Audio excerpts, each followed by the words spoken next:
হরে কৃষ্ণ প্রিয় ভক্তবৃন্দ, জয় শ্রী গুরু গৌরাঙ্গ, জয় শ্রীল প্রভুপাদ। সামনেই আসছে বৈশাখ মাসের শুক্লপক্ষের তৃতীয়া তিথি, যাকে সবাই এক নামে চেনে অক্ষয় তৃতীয়া বলে। সেটি কবে? আগামী 30শে এপ্রিল, বুধবার। এই অক্ষয় তৃতীয়া তিথির 20খানা অনুপম বৈশিষ্ট্য কি কি, শুনলে সত্যিই অবাক হয়ে যেতে হয়। এত বৈশিষ্ট্য একটা পার্টিকুলার তিথির।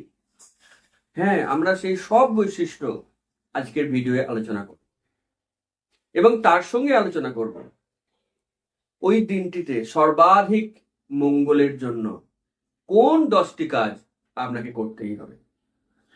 এবং এখানেও শেষ নয় ভক্তগণ, তার সঙ্গে এটাও আলোচনা করব ওই দিনকে কোনো রকম যাতে অমঙ্গল না হয়, তার জন্য কোন 5টি কাজ কখনোই কারোর করা উচিত নয়। এইখানেও শেষ নয়, এরপরে আসছে সব থেকে আকর্ষক একটি বিষয়। ভিডিওর শেষ অংশে আলোচনা করব সমস্ত বেদ উপনিষদের সারাতিসার, ভগবানের বাংময় প্রকাশ শ্রীমদ্ ভাগবতম। এই শ্রীমদ্ ভাগবতম হচ্ছে 18টি ভলিউমের চমৎকার সম্ভার। এই ভাগবতম অক্ষয় তৃতীয়া থেকে খুব সহজ ইনস্টলমেন্টের মাধ্যমে আপনি কেমন করে সংগ্রহ করতে পারবেন। অতএব ভক্তগণ, অনুগ্রহ করে পুরো ভিডিওটি দেখবেন, তাহলে আপনার অশেষ কল্যাণ হবে, এতে কোনো সংশয় নেই। তো আসুন শুরু করা যাক অক্ষয় তৃতীয়া তিথির বিশেষ অনুষ্ঠান। আমরা আগেই বলেছি 20খানা বৈশিষ্ট্য আমরা আলোচনা করব। এই অক্ষয় তৃতীয়া তিথিতেই ভগবান পরশুরামের জন্ম হয়েছিল, তাই এর আরেকটা নাম পরশুরাম জয়ন্তী। আপনারা জানেন জগন্নাথ পুরীতে রথযাত্রা গোটা পৃথিবী বিখ্যাত। সেই রথ প্রত্যেক বছর নির্মাণ করা হয়, আর রথের পর সেগুলি ভেঙে ফেলে সেই জ্বালানি দিয়ে জগন্নাথ দেবের রান্না করা হয়। এই রথ নির্মাণ কাজ শুরু হয় অক্ষয় তৃতীয়া তিথি থেকেই। 3 নাম্বার, গঙ্গা দেবী মর্তে প্রথমবার আগমন করেছিলেন এই বিশেষ তিথিতেই। 4 নাম্বার, শিল ব্যাসদেব মহাভারত রচনা শুরু করেন এই বিশেষ তিথি থেকেই। 5 নাম্বার, যখন পঞ্চপাণ্ডব বনবাসে ছিলেন, তখন তারা সূর্যদেবের কৃপায় অক্ষয় পাত্র লাভ করেছিলেন, যে অক্ষয় পাত্র থেকে অফুরন্ত পরিমাণ খাবার পাওয়া যেত যতক্ষণ দ্রৌপদী আহার না করে। সেই অক্ষয় পাত্রটি এই দিনকেই তারা পেয়েছিলেন। 8 নাম্বার, এই দিনেই ভগবান শ্রীকৃষ্ণ দ্রৌপদীকে বস্ত্র দান করে লজ্জা নিবারণ করেছিলেন। 7 নাম্বার, আমরা কুবেরের নাম শুনেছি, স্বর্গের কোষাধ্যক্ষ। তিনি এই কোষাধ্যক্ষ নিযুক্ত হয়েছিলেন মহাদেবের কৃপায় এই অক্ষয় তৃতীয়া তিথিতেই। 8 নাম্বার গুরুত্ব, ভগবান শ্রীকৃষ্ণের বন্ধু সুদামা, তিনি দ্বারকায় গিয়েছিলেন কৃষ্ণের সঙ্গে দেখা করতে। আমরা সবাই জানি তিনি একটু চিড়ে ভাজা নিয়ে গিয়েছিলেন, আর ভগবানের সঙ্গে দেখা করার পরে এসে দেখলেন বিশাল রাজপ্রাসাদ তৈরি হয়ে রয়েছে তার জন্য। তো তিনি এই দিনেই ভগবানের সঙ্গে দেখা করতে গিয়েছিলেন।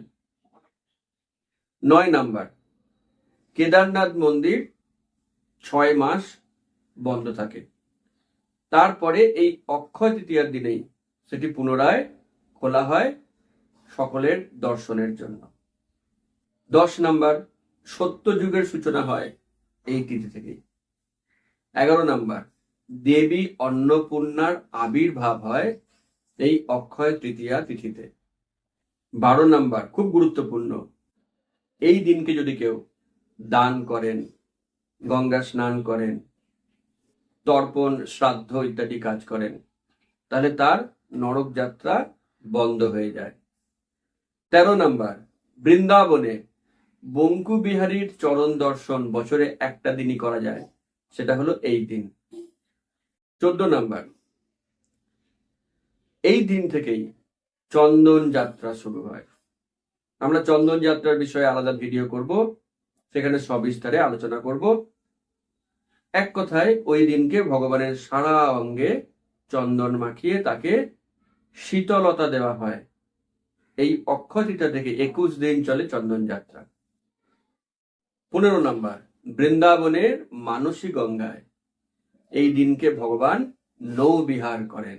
ভক্তরা ভগবানকে এইভাবে আনন্দ প্রদান করেন। 16 নাম্বার, বিশাখাপত্তমের নিকট যে সীমাচল, সেখানে রয়েছে জিও নৃসিংহদেবের বিগ্রহ। সারা বছর চন্দনে ঢাকা থাকে, কেবল এই একটা দিনেই চন্দন ছাড়া ওই বিশেষ বিগ্রহের দর্শন করা যায়। 17 নম্বর, এই দিনটি হলো জবের সৃষ্টি দিন। ধান জব আছে না, জবের সৃষ্টি দিন এই দিন। তাই এই দিনকে কিছু জব কিনে আনতে হয় দশকর্মার দোকান থেকে, ভগবানের চরণে নিবেদন করা যায়, ব্রাহ্মণ বৈষ্ণবকে জব দান করা যায়। 18 নাম্বার, এই দিনকেই সূর্য এবং চন্দ্র একসাথে সর্বাধিক উজ্জ্বল হয়ে ওঠে। 19 নাম্বার, ত্রেতা যুগের সূচনা এই তিথিতেই হয়। এবং শেষ 20 নাম্বার বৈশিষ্ট্য, অক্ষয় তৃতীয়া তিথি এমন একটি তিথি যেখানে সময়ের কোনো বিচার নেই। সারাটা তিথির সমস্ত সময়টাই শুভ। অন্য কোনো যে তিথি, সেখানে যদি আপনি কোনো শুভ অনুষ্ঠান করতে যান, তাহলে বলা হবে সকাল 7টা থেকে 8টার মধ্যে করুন। বিবাহের লগ্ন হয়তো বিকাল 6টা থেকে 7টা, এরকম টাইম ভাগ করা থাকে যে ওই পার্টিকুলার সময় আপনাকে করতে হবে শুভ কাজটি। কিন্তু অক্ষয় তৃতীয়া তিথিতে সারা দিন সারা রাতি শুভ। আপনি যে কোনো অনুষ্ঠান যে কোনো সময় করতে পারেন। তো ভক্তগণ, আমরা 20খানা অনুপম বৈশিষ্ট্য আলোচনা করলাম অক্ষয় তৃতীয়া তিথির।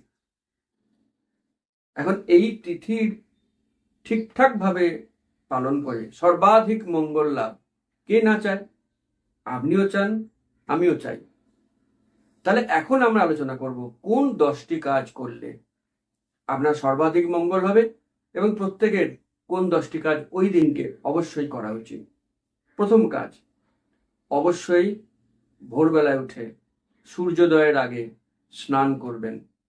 স্নান করে তিলক আচমন করে ভগবানের আরতি করবেন, মঙ্গল আরতি, ধূপ দিয়ে, প্রদীপ দিয়ে, ফুল দিয়ে ভগবানের আরতি করবেন এবং ভগবানকে বিশেষভাবে ফুলের মালা দিয়ে সাজিয়ে চরণে তুলসী পাতা পুষ্প দিয়ে পূজা করবেন। পদ্ম ফুল অবশ্যই ভগবানের চরণে নিবেদন করবেন। 2 নাম্বার, ওই দিনকে অবশ্যই গঙ্গা স্নান করার চেষ্টা করবেন।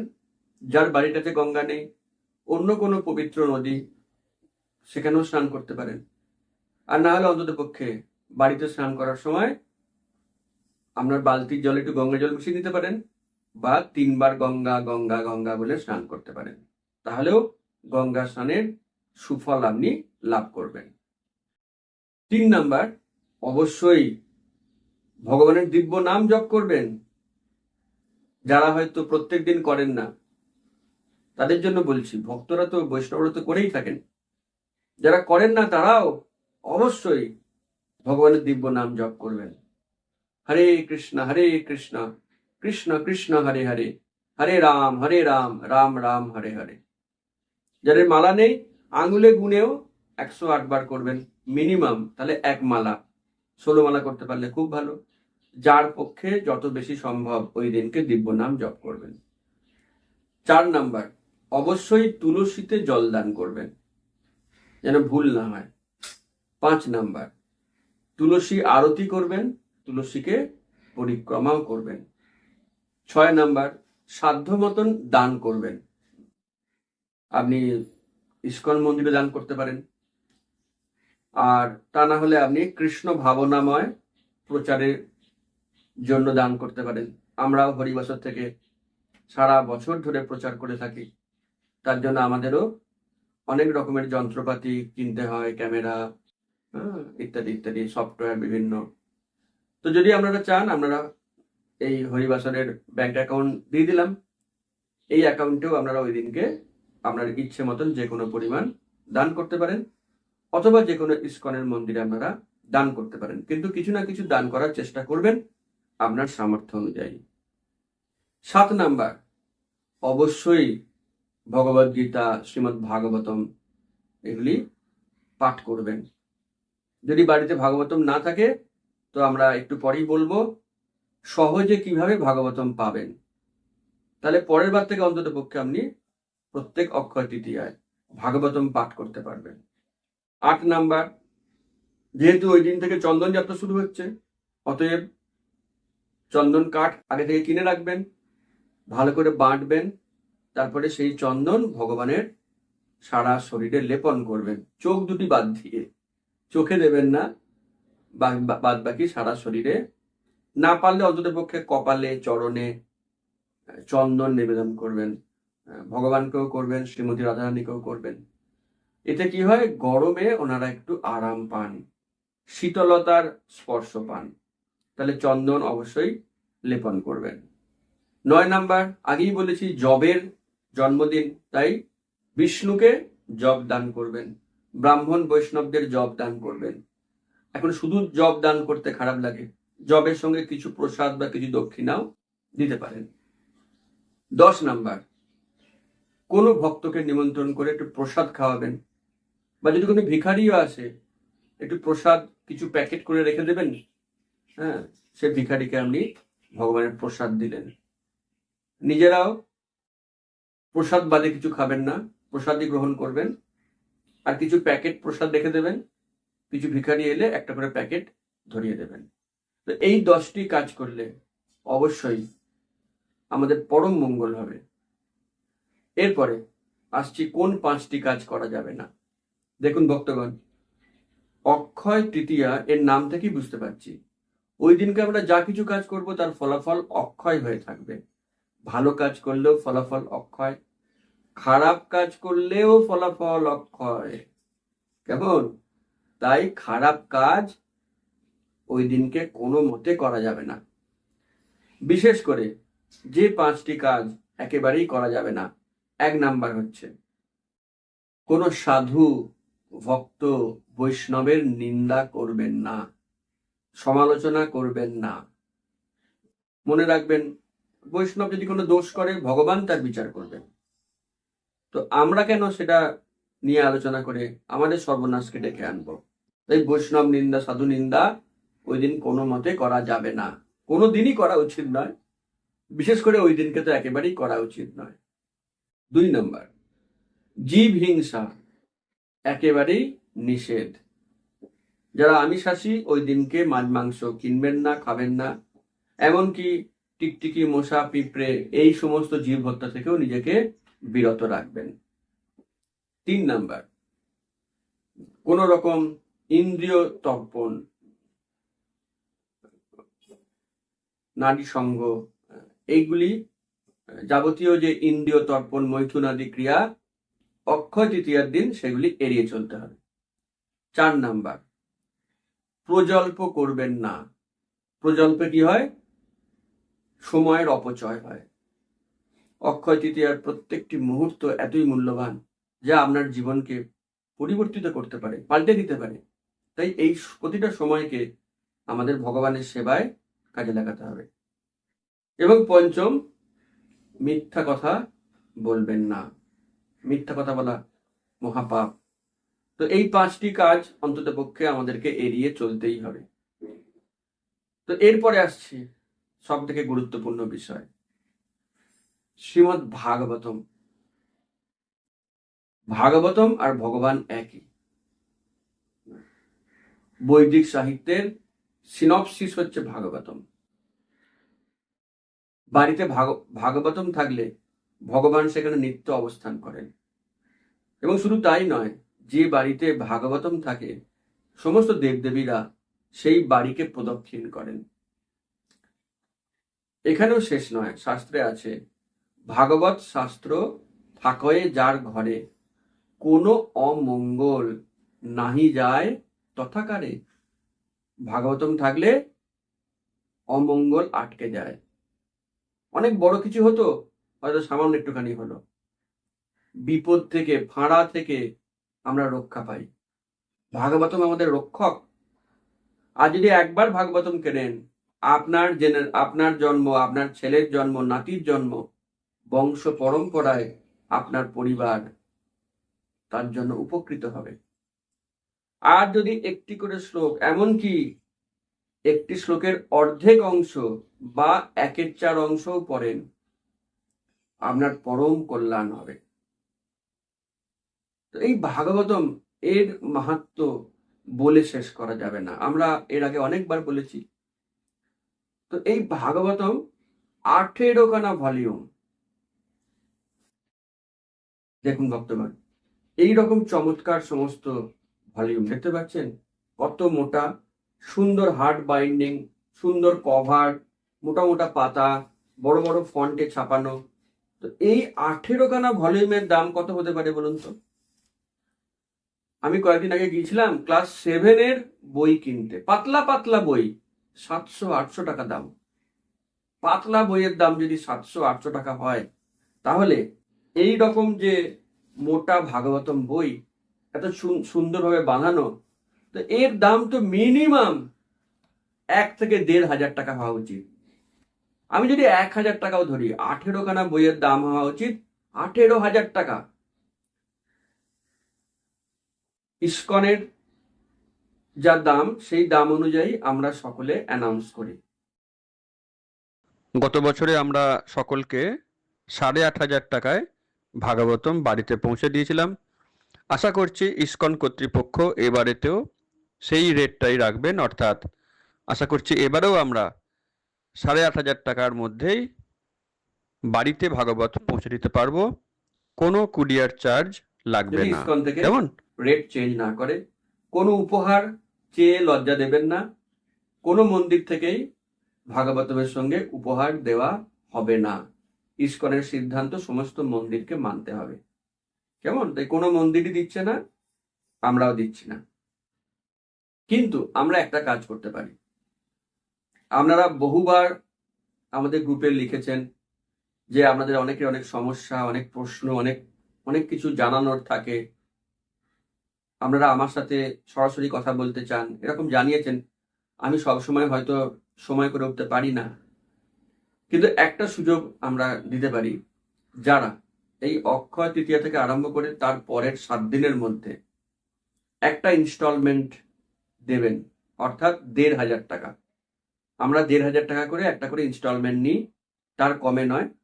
যদি কেউ 1,500 টাকা দিয়ে ভাগবতম বুক করেন অক্ষয় তৃতীয়া থেকে পরবর্তী 7 দিনের মধ্যে, তাহলে তাদেরকে আমরা ইসকন পানিহাটি মন্দিরে বিশেষভাবে আমন্ত্রণ করব। আমি সারাদিন সেই সকল ভক্তদের সঙ্গে সারাদিন আমি সময় দেব। সমস্ত রকম তাদের প্রশ্নের উত্তর দেওয়া হবে, বা তাদের সাথে কথা বলা হবে, তাদের যাবতীয় সমস্যার সমাধান করার চেষ্টা করা হবে। এবং আমার তরফ থেকে আমি তাদের প্রত্যেককে সুন্দর কৃষ্ণ প্রসাদে আপ্যায়িত করব। ইসকন মন্দিরে আসবেন আর প্রসাদ খাবেন না, এটা হতে পারে না, তাই না? তো এইভাবে আপনারা এটা করতে পারেন। আর যাদের দূরে বাড়ি, অনেক দূরে বা অন্য রাজ্যে বাড়ি, তাদের সঙ্গে আমি স্পেশাল অনলাইন মিটিংয়ে বসবো, তাদের প্রত্যেকের সাথে সময় দিয়ে কথা বলবো, যদি তারা এই ভাগবতমের জন্য রেজিস্ট্রেশন করেন এবং 7 দিনের মধ্যে প্রথম ইনস্টলমেন্ট জমা দেন। তো যারা আগ্রহী, নিচের ফোন নাম্বার দিচ্ছি, এই ফোন নাম্বারে আপনি হোয়াটসঅ্যাপ করে লিখে জানাবেন আমার নাম এই, আমি ভাগবতম নিতে চাই। তাহলে এইটুকুনি জানাবেন, তাহলে আমরা জানিয়ে দেবো কিভাবে রেজিস্ট্রেশন করবেন, কেমন করে ইনস্টলমেন্ট জমা দেবেন, কোথায় জমা দেবেন, সব তথ্য আমরা জানিয়ে দেবো। কেবল আপনি এই নাম্বারে আপনার আগ্রহটা জানান, ঠিক আছে? বাকিটা আমরা করে নেব। অতএব ভক্তগণ, এই সুযোগ ছাড়বেন না। যারা অলরেডি ভাগবতম নিয়েছেন, তাদের কর্তব্য তার আত্মীয় স্বজন, পাশের বাড়ি, অফিস কলিগ, তাদেরকে উদ্বুদ্ধ করা। সনাতন ধর্ম আজকে বিপন্ন, সারা পৃথিবী জুড়ে দেখতে পাচ্ছেন কি ঘটছে। একটি ভাগবতম আমাদেরকে রক্ষা করতে পারে। তাই আমার আপনার সকলের কর্তব্য ভাগবতমের প্রচার করা, ভাগবতম বিতরণ করা। যারা অলরেডি ভাগবতম নিয়েছেন দয়া করে আপনারা সাহায্য করুন, যাতে আপনার বন্ধু বান্ধব আত্মীয় তাদেরকেও ভাগবতম আমরা দিতে পারি। তো আপনি নিজে তাদেরকে গিফট করতে পারেন, অথবা তাদেরকে উদ্বুদ্ধ করতে পারেন ভাগবতম নেওয়ার জন্য। অতএব ভক্তগণ, এই সুযোগটি হাতছাড়া করবেন না। অক্ষয় তৃতীয়া অক্ষয় হয়ে থাকবে যদি আপনি ভাগবতম গ্রহণ করেন বা অন্যকে গ্রহণ করতে সাহায্য করেন। তো আমরা আজকের ভিডিও এখানেই শেষ করছি। আপনাদের সকলকে আগামী অক্ষয় তৃতীয়া উপলক্ষে অনেক অনেক শুভেচ্ছা। হরে Krishna. If you catch up Krishna's lotus feet very tightly, then you will not fall down.